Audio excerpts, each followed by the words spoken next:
ወጣቶች ሴቶችም ወንዶችም እንዳትጃጃሉ። አዎ ሰይጣን ራሱ አይመጣ አካል የለው በሰው ጥሩ ሰው መስሎ ጥሩ ጓደኛ ጥሩ ቃላት ይዞ ይመጣል። ከዚያ እንደ እናታችሁ ወክ ትላላችሁ። በቃ እንደ ቆፍጠን ነው ማለት ቆፍጠን። አዎ ቆፍጠን ነው ማለት ሁሉ ይደርሳል እኮ ሁሉ በጊዜው እግዚአብሔር የከለከለው የለም ነገር ምንም የለም እና ሁሉ በጊዜው ያምራል። አዎ ሁሉም እና ዛሬ እንጨቱን በእንጨት እሾህ በእሾህ ዛሬ በእንጨት ተሰቀለ ስንል በእንጨት የገባውን ኃጢአት ማስወጣት ማለት ነው።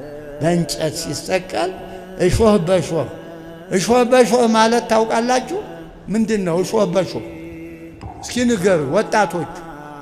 እሾህ በእሾህ ማለት ምን ማለት ነው?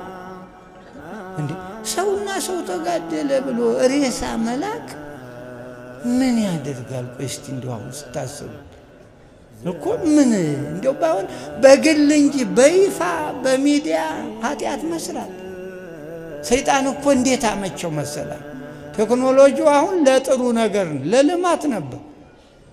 ፈረንጅ የሰራው ለልማት ነው፣ ጊዜ ለመቆጠብ እዚሁኑ አሜሪካ ለማውራት እዚሁኑ አረብ ሀገር ለስራ ማለት ነው።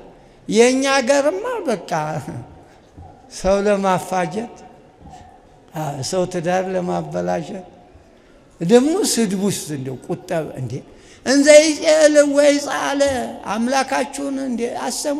ሲሰድቡት አልተሳደበም። መድኃኔዓለም እኮ ነው ማጥፋት ሲችል መከራ ሲያመጡበት አልተቀየመም። ይቅር በላቸው አለ። ይህን ነው መውረስ። መንደርዳችሁ ይቅር በሉ፣ ትዳራችሁን በክብር ያዙ። ይህ ጊዜው ያመጣ የቋንቋ የፖለቲካ ምን አያችሁት አይደል እኮ አያችሁት እኮ። እንደው መልሶ ሰው ባየው ላይ አክሲደንት ይገባል። በዚያው በሁልዚያው መንገድ እየሄደ አሁንም አክሲደንት አሁንም አደጋ። እንዴ አይበቃም? ስንት ጊዜ እንዴ ጎበዝ አስተውሉ። ቤተ ክርስቲያን እኮ የምንመጣ ለሰላም ነው። ይችን ቅድስት ሀገር ሰላም አድርግልን።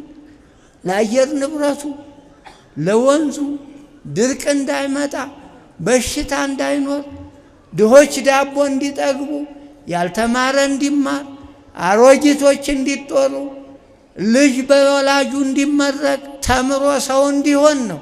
ዛሬ ተምረህ የት ነው የምትሄደው እኮ?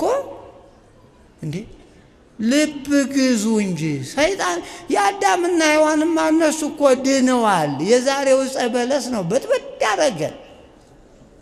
የዛሬው በእውነት የት እንደበቀለ እንዴ አትግደሉ ነውር አይደል እንዴ? አልሰማችሁም? አትግደሉ ሲባል በቤተ ክርስቲያን አልሰማችሁም?